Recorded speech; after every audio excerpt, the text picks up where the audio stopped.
Hello guys and welcome to another video. To those who have seen my weekly update, they already know that I've not only changed the color of my direct drive cam of my trick pedal, no, I just replaced the cam entirely and made an additional adjustment possible which bothered me for a while that this pedal doesn't have it from stock. It is the leverage adjustment of the main cam and the footboard. So depending on where this spot is and this spot is, you can just have it here or have it here. The general feeling of the pedal changes dramatically. So for example, you basically, if you know an Axis A series pedal or also on the Darwins, there is an adjustment where you can slide this part back and forward, and if you go all the way out, the pedal feels pretty light, pretty controllable, and the more you get to the center, the more progressive the pedal becomes, but it also can feel that the pedal likes to do something at its own, and there are some people who really like this setup or the other setup. The point is that this adjustment makes a huge impact on the general feeling of the pedal, and of course in combination with the angle of the cam and the footboard height, the options are almost limitless.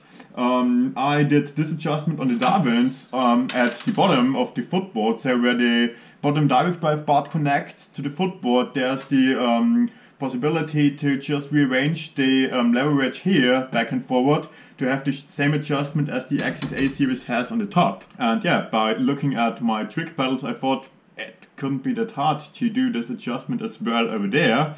Unfortunately, the idea got lost last year somewhere where I went too busy, but luckily I found some time to experiment with this, and that's the reason also why this cam is still silver, because I just was too lazy or too busy, whatever you want, to anodize the cam black. But yeah, basically what I did, I redesigned the cam, made it a little longer in the front, and made a cutout that allows me to adjust the leverage. So at the moment it's all the way on the outside, but I can go all the way in the inside, and of course every step in between is also possible. The cool thing is that basically the design of the cam, of the stock cam, allowed this adjustment to do pretty easy. So it wasn't a big deal at all to do this. That was absolutely cool, and I'm just super happy and excited how this turned out. It's cool because also the general conversion doesn't take that long. All I had to do is heaten up the screw, the stock screw that connects the direct drive link with the cam, with an Imperial Allen key. So depending on the series, and the screws are glued in with some Loctite. So good tip for these screws or all the screws on an Axis pedal, for example, is to heaten the screw up with a hot blow dryer, with a soldering iron, or a lighter at least.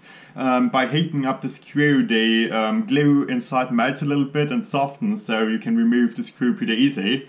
Once the screw is removed, obviously you can also remove the direct drive link. And the next step is you can just pull off the cam, because it just settles on the shaft. And the cam I made is basically almost the same, has almost the same geometry as the stock cam. I made it a little bit longer at the front, I hope you can see it here, to just have some more room to adjust the leverage.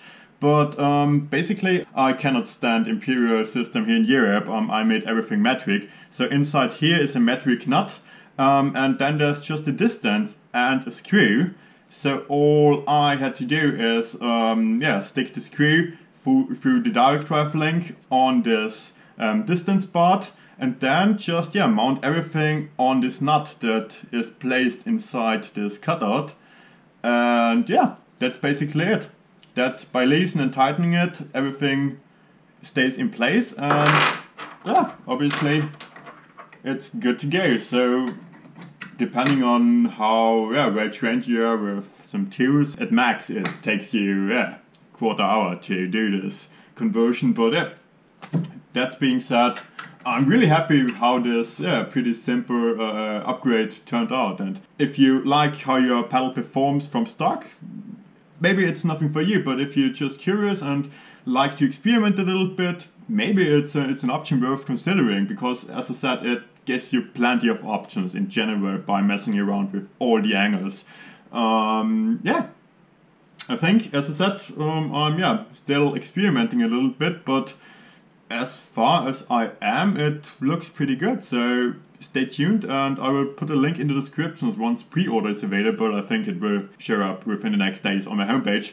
Yeah, if you have any questions about this upgrade or any other upgrade, feel free to contact me. The best way is to write me an email. Please don't try to write me very long Instagram direct messages, because I have a pretty, let's say, I have a pretty hard relationship with my phone. I cannot stand looking at this and typing on this tiny little keyboard. So if there's any longer messages you would like to have an answer to, please write me an email. That's always the best way. Yeah, if you want to know a little bit what's going on behind the curtains, feel free to join the ACD community list. It's my some sort of weekly newsletter where I explain, what's going on and show some more details on experiments like this. You will find a link to sign in your email address on the very first page on my homepage. A link to that should be in the description. Until then, have a nice day and see you soon. Cheers!